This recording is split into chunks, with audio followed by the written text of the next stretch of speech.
আসসালামু আলাইকুম প্রিয় দর্শক, আজ একটু আন্তর্জাতিক আলোচনা করি। আন্তর্জাতিক এই কারণে যে এই যে ইরানের সঙ্গে যুক্তরাষ্ট্র এবং ইসরায়েল মিলেমিশে একসঙ্গে যে যুদ্ধ করছে, এটা আমাদের এখান থেকে অনেক দূরে, কিন্তু আমরা এটার প্রভাবকে অস্বীকার করতে পারছি না। এর প্রভাব আমাদের এখানে পড়েছে, আমাদের পেট্রোল পাম্পে পড়েছে, আমাদের তেলের বাজারে পড়েছে, জ্বালানি তেলের বাজারে, এবং সব মিলিয়ে আমাদের দ্রব্য মূল্যও পড়ছে। আর তারও চেয়ে বড় কথা, ইরান তো আমাদের পৃথিবীরই একটা অংশ, একটা মুসলিম কান্ট্রি সেটা। এবং তারও চেয়ে বড় কথা, এই যুদ্ধের ইরানের কোনো অংশগ্রহণের কোনো প্রয়োজনই ছিল না। ইরানের উপরে যুদ্ধটা আসলে চাপিয়ে দেওয়া হয়েছে। টোটাল জিনিসটা বলা হয়ে থাকে, এটা আমরা বলছি না, আমি আপনি বলছি তা নয়, কিন্তু যুক্তরাষ্ট্রের একাধিক বিশিষ্ট ব্যক্তি, যেমন ধরা যাক যুক্তরাষ্ট্রের শীর্ষ সন্ত্রাস বিরোধী একজন কর্মকর্তা মিস্টার জো কেন্ট, তিনি স্পষ্ট বলেছেন যে এই জিনিসটা ইরানের উপর যুদ্ধটা চাপিয়ে দেওয়া হয়েছে, এবং তার মতে এই কাজটা করেছে হলো ইসরায়েলের কিছু লোক, ইসরায়েলের কিছু প্রভাবশালী ব্যক্তি, এবং তার সঙ্গে মার্কিন লবিস্ট যারা আছে, এরা মিলে এই যুদ্ধটা আমেরিকার উপর চাপিয়ে দিয়েছে। এবং ট্রাম্প উনি বুঝতেই পারেননি যে উনি একটা ফাঁদে পা দিয়েছেন। এটা কিন্তু অনেকেই বলতো, যেমন এইবার ট্রাম্প যখন ইলেকশন করে, ইলেকশনের আগে অনেকেই বলতো যে ট্রাম্প আগের বার যখন এসেছিলেন তখন উনি কোনো যুদ্ধে জড়াননি, এবং যুদ্ধ বিরোধী একটা ইমেজ নিয়ে কিন্তু ট্রাম্প এবার নির্বাচন করেছিলেন। এবং ওনার যে স্লোগানটা ছিল যে মেক আমেরিকা গ্রেট অ্যাগেইন, এর অর্থ হলো যে আমেরিকা কেবল আমেরিকাকেই প্রাধান্য দেবে, বাইরের কোনো দেশকে তারা প্রাধান্য দেবে না। বাইরে এখানে সেখানে প্রতিটা যুদ্ধ কিন্তু খুব ব্যয়বহুল ব্যাপার, বাইরে যাবে, যুদ্ধ করবে, অনেক অর্থ অপচয় হবে, এই ঝামেলায় ট্রাম্প যাবে না। ট্রাম্প আমেরিকাকে নিয়ে ভাববে। কিন্তু এবার দেখা গেল দায়িত্বে আসার পরেই উনি সেই যুদ্ধেই কিন্তু আসলে জড়িয়ে ফেললেন। এবং তার হচ্ছে বড় কথা, ট্রাম্পের এই যে মেক আমেরিকা গ্রেট অ্যাগেইন, এই যে স্লোগানটা ছিল, যে ক্যাম্পেইনটা ছিল, এই ক্যাম্পেইনের মূল যে দুজন ব্যক্তি ছিলেন, একজনের নাম হলো টাকার কার্লসন এবং একজন টেইলর গ্রিন। এই দুজন কিন্তু এই স্লোগানটার পেছনে মূল ভূমিকা পালন করেছিলেন। এই দুজন লোকই এখন এই ট্রাম্প যে যুদ্ধ করছে তার বিরোধিতা করতেছেন। এই দুজনই বলেছেন, এবং ওনারা এটাও বলেছেন স্পষ্ট করে, ট্রাম্প সম্পর্কে একটা মন্তব্য করেছেন, খুবই এই মন্তব্য একটু আপত্তিকরী মনে হবে আপনাদের কাছে। তারা বলেছেন যে ট্রাম্প আসলে পাগল হয়ে গেছে, এই যুদ্ধে আমেরিকার কোনো ফায়দা নেই। এবং ঘটনা কিন্তু তাই, এই যুদ্ধে আমেরিকার কোনো ফায়দা নেই। ভেনেজুয়েলার প্রেসিডেন্টকে উঠিয়ে নেওয়া, অথবা ইরাককে আক্রমণ করা, এই যে দেশগুলো আক্রমণ করা রাতারাতি, একদিন, 2 দিন, 3 দিনের মধ্যে কিন্তু দেশ শেষ হয়ে গেল। কিন্তু এরকম ফায়দা 1000 মাইল দূরে থাকে ইরানের কাছ থেকে আমেরিকা আদায় করতে পারবে না। কারণ ইরানের যে ভৌগোলিক যে অবস্থান, এখানে উপনিবেশ কায়েম করা ইরানের উপর খুব কঠিন। একটা দেশের উপর যে উপনিবেশ কায়েম করা, অন্য একটা দেশ এসে তাকে শাসন করা, করায়ত্ত করে রাখা, করদ রাজ্যে পরিণত করা, এর জন্য কিছু কিন্তু উপাদান লাগে, কিন্তু সেই উপাদানগুলি একটাও ইরানের সঙ্গে নাই। এবং ইরানের ইতিহাসে এখন পর্যন্ত অনেক লোক তৈমুর লঙ্কন, অনেকে ইরান দখল করার জয় করেছে, কিন্তু কেউ কিন্তু দখল করে থাকতে পারেনি। ইরানে একদিকে পাহাড় পর্বত শৃঙ্গ আছে অনেকগুলো, একদিকে পর্বতমালা। আরেকটা জিনিস হলো কালচার। ইরানের কালচার কিন্তু খুবই পার্সিয়ান কালচার, এটা কিন্তু খুবই রিচ।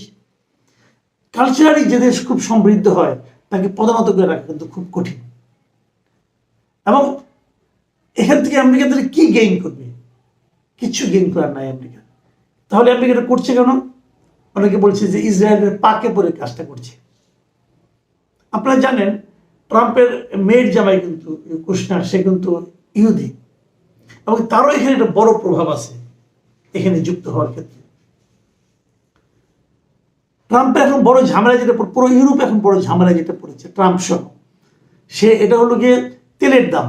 প্রত্যেকটা দেশে কিন্তু তেলের ক্রাইসিস শুরু হয়ে গেছে, তেলের দাম বাড়তে শুরু করেছে। এবং ইউরোপের তেলের দাম বাড়লে পর কি হবে? ওই দেশে যারা প্রেসিডেন্ট আছে, যারা ক্ষমতায় আছে, শাসক শ্রেণী, তারা কিন্তু অজনপ্রিয় হয়ে যাচ্ছে। এবং এই তেলের দাম বৃদ্ধির পেছনে মূল কারণটা হচ্ছে হরমুজ প্রণালী। আপনারা জানেন যে হরমুজ প্রণালী ছোট্ট একটা প্রণালীর মতো আছে, ছোট্ট একটা মানে প্রায় 32 কিলোমিটার পাশে একটা ছোট্ট জায়গা আছে। ওই জায়গা দিয়ে তেলের যত পরিবহন হয় পৃথিবীতে তার 20% পরিবহন ওই জায়গাতে হয়, এবং ওটা হলো ইরানের একদম সঙ্গে। ইরান ওটা আটকে দিয়েছে, বলছে এখান থেকে আমরা কাউকে তেল নিয়ে যেতে দেবো না, এবং এর প্রভাব কিন্তু সব জায়গায় পড়ছে। এমন পরিস্থিতিতে ট্রাম্প এখন তার ইউরোপিয়ান যারা মিত্র ছিল এতদিন, যাদের সঙ্গে ন্যাটো গঠন করা হয়েছিল, সেই ন্যাটোর সদস্য দেশগুলোকে বলছে যে আপনারা যান, যে সেই হরমুজ প্রণালীটাকে ঠিকঠাক করেন, ওখান দিয়ে জাহাজের তেলবাহী জাহাজের যাতায়াতটাকে স্মুথ করার চেষ্টা করেন, এবং এই জন্য আপনারা আপনাদের যুদ্ধ জাহাজগুলো ওখানে পাঠান, যাতে নাকি ইরান যুদ্ধ জাহাজ দেখে ওখান থেকে সরে যায়। তার মানে এই যুদ্ধে ট্রাম্প ইউরোপের দেশগুলোকেও তার সঙ্গে একীভূত করতে যাচ্ছে। এখন ইউরোপের দেশগুলো বলছে ভাই এই যুদ্ধ তো আমরা শুরু করিনি, আর এই যুদ্ধ শুরু করার সময় আপনি তো আমাদেরকে বলেননি, আমাদের সঙ্গে আলোচনাও করেননি, আপনি নিজ দায়িত্বে যুদ্ধ শুরু করেছেন ইসরায়েলকে নিয়ে, তো এই ঝামেলায় আমরা কেন ঢুকবো? এই যুগে তো ট্রাম্প কিন্তু জানাতে পারছে না। ট্রাম্প এখন বলছে যে তাহলে কিন্তু ন্যাটো দুর্বল হয়ে যাবে, হ্যান হবে তেন হবে, বলতেছে আপনার ন্যাটো সদস্য আপনাদের করতে হবে। কিন্তু সমস্যা হচ্ছে এই ইউরোপেরই বেশ কয়েকজন রাষ্ট্রনায়ক প্রতিরক্ষা মন্ত্রী বলেছেন যে ন্যাটো তো তৈরি করা হয়েছে আত্মরক্ষার জন্য, যদি আমাদের কোনো দেশকে কেউ আক্রমণ করে তাহলে আমরা সবাই মিলে সে আক্রমণ প্রতিরোধ করব। কিন্তু অন্য একটা দেশকে যখন আমরা আক্রমণ করতে যাব তখন তো ন্যাটোর কোনো ভূমিকা নেই, কারণ আপনি তো ন্যাটোভুক্ত দেশগুলির সঙ্গে কথা বলে তারপর আক্রমণ করেননি, আপনি আপনার মতো করে আক্রমণ করছেন। এখন আপনি সামলান, কথা কিন্তু সিম্পল। আপনি ওনাদের কথাগুলি শুনলে পরে আপনারা কিন্তু ব্যাপারটা বুঝতে পারবেন। যেমন ধরেন যুক্তরাষ্ট্রের যে প্রধানমন্ত্রী আছেন কিয়ার স্টারমার, উনি কি বলেছেন? উনি গত সোমবার দিন একটা সংবাদ সম্মেলন করেছেন, এবং সেখানে উনি বলেছেন যে তার দেশ ইরানের সঙ্গে বিস্তৃত এই যুদ্ধে জড়াবে না, এবং তিনি স্পষ্ট করে বলেছেন আমি পরিষ্কার করে বলতে চাই এটি ন্যাটোর কোনো অভিযান নয়, আর কখনো সেভাবে ভাবাও হয়নি।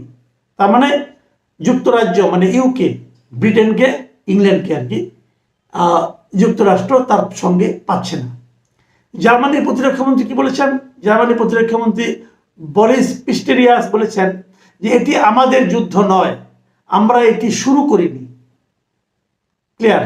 এবং তারা বলছে যে আমরা এটার একটা কূটনৈতিক সমাধান চাই, যুদ্ধের মাধ্যমে এই সমাধান নাই।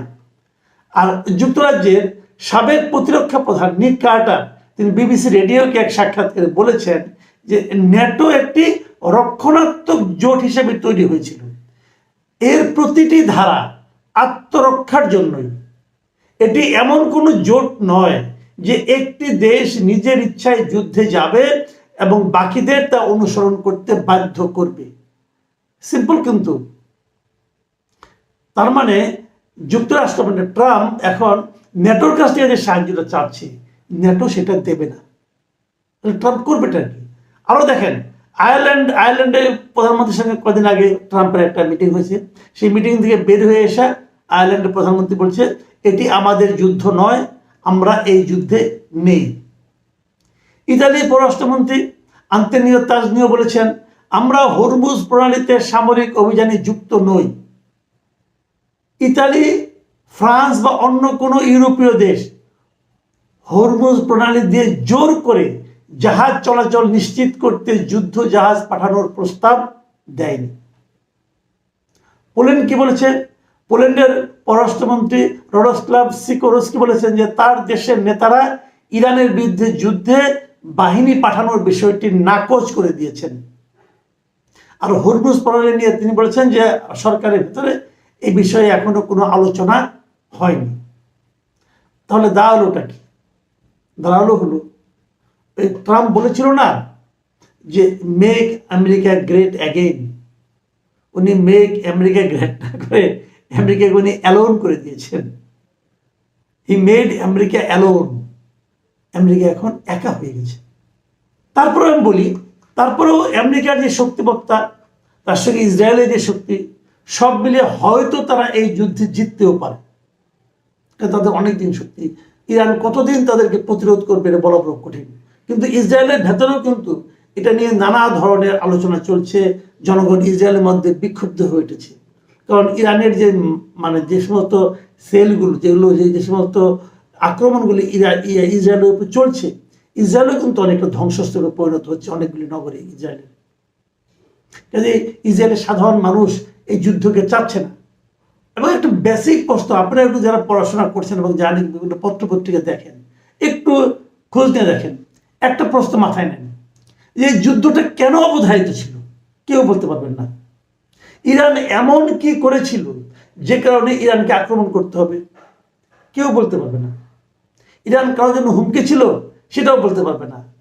এই যে আপনি আমেরিকার লোকজনকে দেখলেন, তো আমেরিকান যে প্রতিরক্ষা বিষয়ক যে সন্ত্রাসবাদী যে ভদ্রলোক, উনি তো নিজেই বলেছেন, এই যে ক্যান উনি তো বলেছেন যে ইরান এমন কিছু করেনি যার কারণে এই যুদ্ধটা মানে খুবই প্রয়োজনীয় ছিল। ফলটা কি?